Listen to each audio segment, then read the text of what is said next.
I am here with Charlie Leary fighting Jack Grant at PFL Europe 2 in Newcastle, England, June 6th. This is going to be a good one. Second PFL Europe event of the year. Charlie, first of all, how is everything feeling ahead of this one?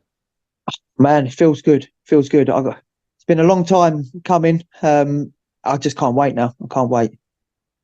Well, good to hear. And I almost tripped over the promotion when I originally did the Yeah. intro there. And we're very used to you fighting in Bellator. Of course, now the PFL owns Bellator, but you're moving over to PFL Europe. Has there been much of a difference in terms of how the promotions are run or how things are feeling for you?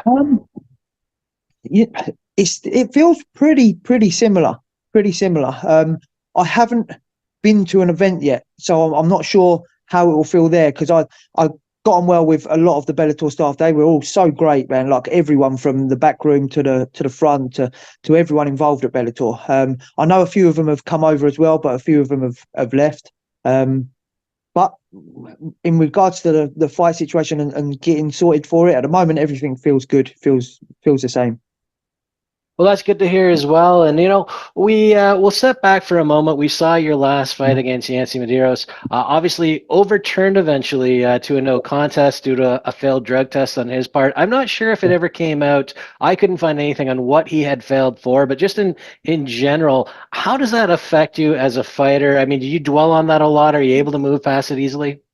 No, you know what? It's a tough one. It's a hard one when they overturn it to a no contest because I feel like I listen. I understand if it was a tainted supplement or something had gone wrong or it was a questionable. He openly admitted he'd taken something because he'd got a bad knee. That's why he was at a catchweight as well. He was just trying to get to the fight and stuff like that. Me personally, I feel like maybe it should have been put down as a DQ rather than because if it was a foul in the fight, which theoretically it was, but you've got to get past it. Do you know what I mean? It's one of them things. It's over now. If you dwell on that sort of stuff, then you're never going to progress. Do you know what I mean? So it is what it is. If you look at my record, I've got wins, losses, draws, no contests, all sorts of on there.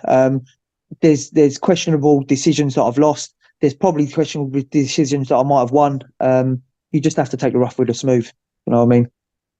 Well, I like that idea of having a win overturned to a DQ if there is Yeah, evidence that somebody took something intentionally. yeah, Don't know if we'll ever get to that point. I know athletic commissions seem yeah. to be real slow at this stuff sometimes. This is it. I did see somewhere in France, one of the French fighters. There was someone. There was talk of me fighting someone, and he'd had a couple by the French commission overturned into DQs, and he got wins for them. But it's each their own. Do you know what I mean? Like you say, the commissions have got so much going on. Trying to prove that is a different story, ain't it? So I don't know. It's something to look into maybe, but it's hard work. Well, on to the next one. Yeah. Jack Grant, PFL Europe 2 in Newcastle. Just give me your thoughts on the matchup here and how he kind of compares to yourself at the end of the day. You know what? I think it's a great matchup. I think it's. I keep saying he's been on my radar for a long time because if you look at the records, we've both fought on the same sort of shows coming up. We've both fought on Bama, we've both fought on Cage Warriors, we've both fought on Brave, we've both fought on Bellator. So he's always been someone around the same sort of shows, but I've never really crossed paths with him. So he's always been in like my peripheral vision sort of thing. And the fact that he's been down at lightweight, he's been at welterweight. I've done the same. We've chopped and changed on the weights. So he's always been someone, and I like the way he fights. So watching his fights was always an exciting fight. So it wasn't like, oh yeah, I'm not even worried about him. I like the way the guy fights. So he's always been someone around that I've watched. But like I say, yeah, it's just weird that we've never crossed paths until now. Well, it's going to be a good fight. One thing I wanted to ask, and this seems to differ from nation to nation, but I know, kind of historically, a lot of Brazilian fighters have said they don't like fighting other Brazilians. I imagine you Yeah. don't have an issue fighting another British fighter. No, no, no. Listen, I don't mind fighting anyone. I've fought. I fought the Hawaiian in Hawaii. I fought a Jordanian in Jordan. I fight the Irish guy over in Ireland. I'll fight anyone anywhere. It doesn't really matter to me. At the end of the day, it's competition to me. I want to be the best that I can possibly be. I'll fight anyone that's put in front of me, and I'll try and put on the best performance I can. I'll shake hands afterwards. It doesn't matter. Do you know what I mean? I'm not into this beef or bad blood or trying to talk a fight up. It is what it is. I'm coming to fight, and I'm coming to try and take his head off. So it doesn't matter what country he's from. Good stuff. Now you mentioned fighting in enemy territory there. Do Yeah. you prefer fighting in your home country, or do you like getting a little bit of travel in? I really do like the travel. I do like to travel. It's nice, do you know what I mean? Going to other countries and things like that. It does make it difficult being away from like my wife and kids and stuff like that for a little bit longer. But that being said, fighting for the bigger organisations like Bellator and PFL and things like that, you're away for a week, even if you're fighting in London. They get you into the hotel and stuff like that. So it doesn't really matter where it is. And Newcastle, for me, from where I live, is like a 5.5 hour drive. Some people would fly up there anyway, so it's not like it's that local for me. It's not London where I can do it in like half an hour. It's still quite a distance, so it's all good. I don't mind fighting anywhere.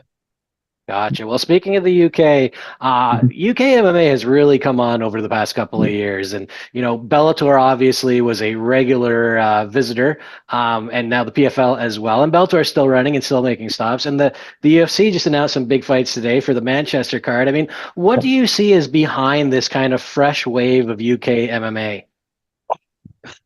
You know what? It's a strange one.